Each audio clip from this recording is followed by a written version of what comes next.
एक बार की बात है, गौतम बुद्ध मगध राज्य के एक गांव में ठहरे हुए थे। गांव से थोड़ा बाहर एक मोची अपने परिवार के साथ रहता था। उस मोची के घर के पास एक तालाब था। एक दिन रोज की तरह मोची सुबह तालाब में पानी लेने गया। वहां उसने तालाब में एक अद्भुत फूल देखा।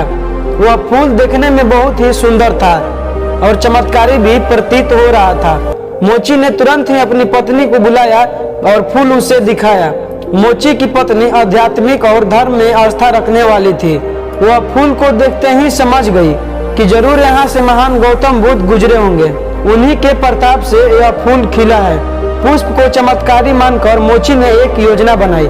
उसने अपनी योजना के बारे में पत्नी को बताया। वह इस पुष्प को राजा को देगा और उनसे खूब सारी स्वर्ण मुद्राएं लेगा। उसके पत्नी ने भी सोची कि यह फूल उनके कोई काम का नहीं है, इसे राजा को ही दे दो, कुछ कमाई तो होगी। पत्नी की सहमति के बाद मोची राजमहल की ओर निकल गया। राजमहल के रास्ते में उसे एक व्यापारी मिला।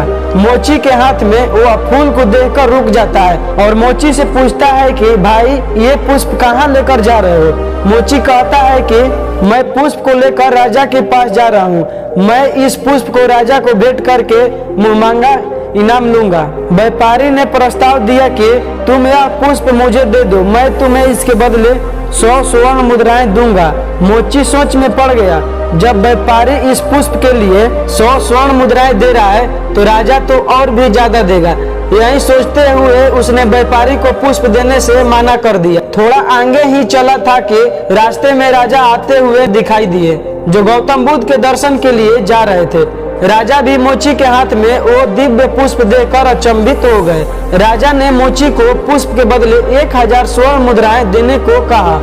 यह सुनते ही मोची के मन में एक अजीब चेतना आई और वह राजा को पुष्प ना देकर दौड़ते हुए सीधे महात्मा बुद्ध के पास जा पहुंचा। महात्मा बुद्ध मोची को देखकर हैरत में पड़ गए।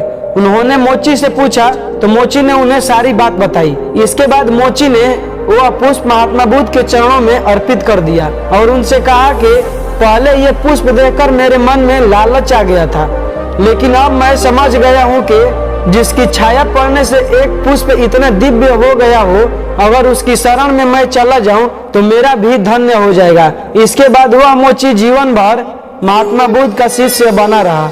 दोस्तों, इस कहानी ने हमें यह सिखाया कि हमारे जीवन में बहुत सी चीज अपने ओर आकर्षित करते हैं, लेकिन हमें उनके लालच में ना फंसकर हमें अपनी बुद्धि का प्रयोग करके सही रास्ता चुनना चाहिए।